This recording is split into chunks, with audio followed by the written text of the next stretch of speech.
नमस्कार दोस्तों, हमारा यूनिवर्स रेंडमली बिहेव नहीं करता, बल्कि यह नंबर्स और इक्वेशन की एक परफेक्ट, ब्यूटीफुल और अनिवार्य छुपी हुई गणितीय नियमों के हिसाब से चलता है। एक परमाणु को देखिए, एक छोटा सा सौरमंडल, इलेक्ट्रॉन इधर उधर नहीं भागते, वो गणितीय नियमों से बंधे होते हैं। सूरजमुखी का स्पाइरल, हिमकण की परफेक्ट सिमेट्री, वृक्षों की अनंत शाखाएं, इन सब के पीछे छिपा है गणित। फाइबोनाची अनुक्रम, फ्रैक्टल और गोल्डन रेशियो के रूप में गणित केवल वर्तमान तक सीमित नहीं रहता, बल्कि यह वह भी प्रकट करता है जिसे हमने अभी देखा भी नहीं है। जैसे अल्बर्ट आइंस्टीन के थ्योरी ऑफ रिलेटिविटी के समीकरणों ने एडविन हबल और अन्य लोगों के प्रूफ करने से एक दशक पहले ही यह बता दिया था कि ब्रह्मांड स्थिर नहीं है, बल्कि फैल रहा है। ब्लैक होल्स का अस्तित्व गणित ने बहुत पहले ही भविष्यवाणी कर दी थी, जबकि हमने उन्हें हाल ही में देखा। इतना ही नहीं, गणित ने नेपच्यून ग्रह रेडियो वेव के अस्तित्व की भी भविष्यवाणी की थी, जो अंततः सच साबित हुई। दोस्तों, यदि गणित केवल मानव मस्तिष्क का एक आविष्कार है, मात्र एक भाषा है,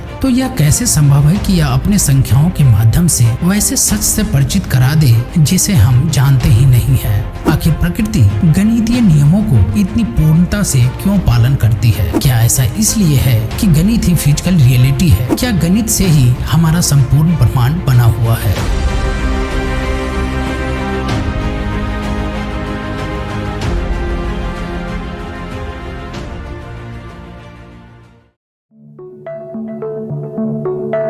दोस्तों, आदिकाल से ही मनुष्य ब्रह्मांड के रहस्यों को जानने और समझने की कोशिश करता रहा है। ब्रह्मांड की फिजिकल रियलिटी या भौतिक वास्तविकता के रहस्य को जानना भी इनमें से एक है।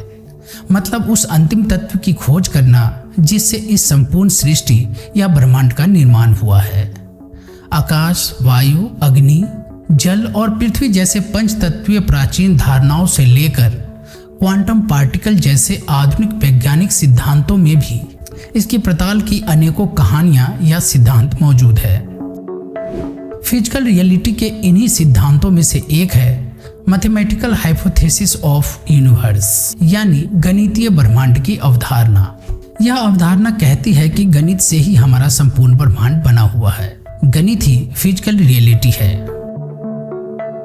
दोस्तों, गैलीलियो ने आज से 400 साल पहले ही कहा था कि प्रकृति की किताब गणित की भाषा में लिखी गई है, जिसे आज के साइंटिस्ट और मैथमेटिशियन भी दोहरा रहे हैं। मैसाचुसेट्स इंस्टीट्यूट ऑफ टेक्नोलॉजी के भौतिक विज्ञानी मैक्स टेगमार्क, इन्होंने ब्रह्मांड की गणितीय अवधारणा पर एक किताब भी लिखी है। इनका कहना है कि ब्रह्मांड में हर चीज, जिसमें मनुष्य भी शामिल है, एक गणितीय संरचना का हिस्सा है। And everything in space has no properties except mathematical properties. It starts to sound a little bit less insane, the idea that maybe everything is in fact purely mathematical.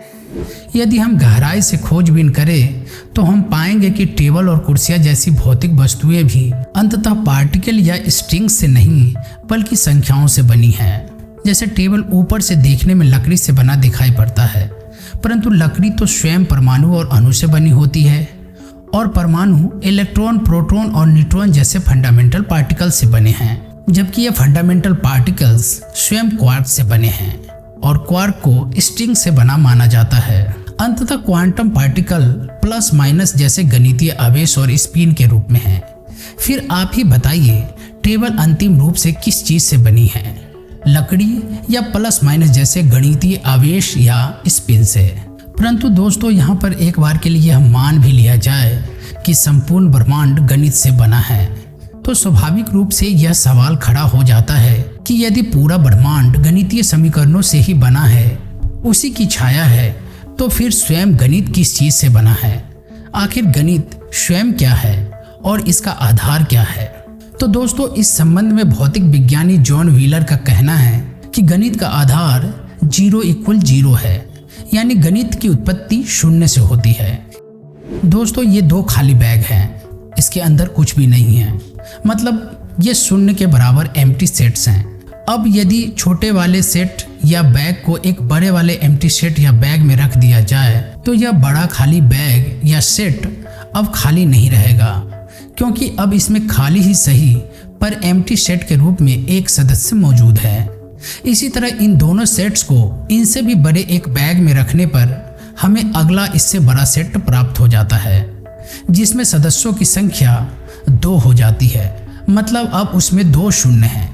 इस प्रकार शून्यता को ही नेस्ट करते रहने से संख्याएं यानी नंबर्स प्रकट होना शुरू हो जाती हैं और इस प्रकार यह साबित हो जाता है कि गणित का आधार शून्य है। यह किसी पदार्थ से नहीं बना बल्कि स्वयं प्रकट होता है। दोस्तों, यह हमारे ब्रह्मांड के अस्तित्व का सबसे बड़ा संकेत भी हो सकता है कि हमारा ब्रह्मांड उस गणितीय समीकरणों का स्थूल रूप या छाया है जिस गणित की अंतिम इकाई कोई पदार्थ नहीं बल्कि शून्य है। देखा जाए तो गणितीय संरचनाओं को किसी भौतिक उत्पत्ति की बिल्कुल भी आवश्यकता नहीं होती। जैसे स्पेस और टाइम भौतिक रूप से अस्तित्व में नहीं है, फिर भी हैं एक बड़ी गणितीय स्ट्रक्चर के रूप में। अगर ये गणितीय नियम ना होते तो न परमाणु होते, न पदार्थ और न हम। चाहे वो ग्रेविटी का खिंचाव हो, लाइट का बेंड होना हो, सब कुछ गणितीय नियमों से बंधा है। यहाँ तक कि आसमान की ओर फेंकी गई हर वस्तु पाराबोलिक प्रक्षेप पथ का अनुसरण करता है। वहीं ग्रह और अन्य खगोलीय पिंड केवल एलिप्टिकल ऑर्बिट्स यानी अंडाकार कक्षाओं में ही घूमते हैं। मोशन और ग्रेविटी के अलावा electricity, magnetism, light, heat, chemistry, radio activity और सब एटॉमिक पार्टिकल आदि को भी गणितीय समीकरणों का उपयोग करके ही डिस्क्राइब किया जाता है। दोस्तों, हम अक्सर सोचते हैं कि गणित हमारी बनाई हुई एक भाषा है, एक साधन जिससे हम दुनिया को समझते हैं। परंतु गणित को हमने नहीं बनाया, हमने तो उसे केवल खोजा है। दोस्तों, न्यूटन ने गुरुत्वाकर्षण का आविष्कार नहीं किया, ना ही आइंस्टीन ने समय और स्थान को बनाया। इन्होंने तो केवल उन गणितीय ढांचे को उजागर किया जो पहले से ही ब्रह्मांड में मौजूद था। गणित केवल एक उपकरण नहीं है, यह ब्रह्मांड का खाका है, यह अस्तित्व का डीएनए है, यह ब्रह्मांड का मौन संगीत है जो हमसे पहले भी बजता रहा है और हमारे बाद भी बजता रहेगा। दोस्तों, गणित के पक्ष में इतने तर्क होने के बावजूद भी शायद किसी दिन हमारा सामना किसी एलियन सभ्यता से होगा जो हमसे विज्ञान में आगे हो और हम उन्हें दिखाएंगे कि देखो हमने ब्रह्मांड के बारे में क्या खोजा है। और वे मुस्कुराते हुए कहेंगे, अच्छा गणित, हमने भी पहले यह कोशिश की थी, यह आपको केवल इतनी दूर तक ले जाता है, असली चीज तो ये है। अब वो असली चीज क्या हो सकता है, इसकी कल्पना करना बहुत कठिन है, क्योंकि मूलभूत वास्तविकता के बारे में हमारी समझ अभी प्रारंभिक चरण में है। आज हम पक्के तौर पर यह नहीं कह सकते कि हमारा ब्रह्मांड आखिर किस चीज से बनी है।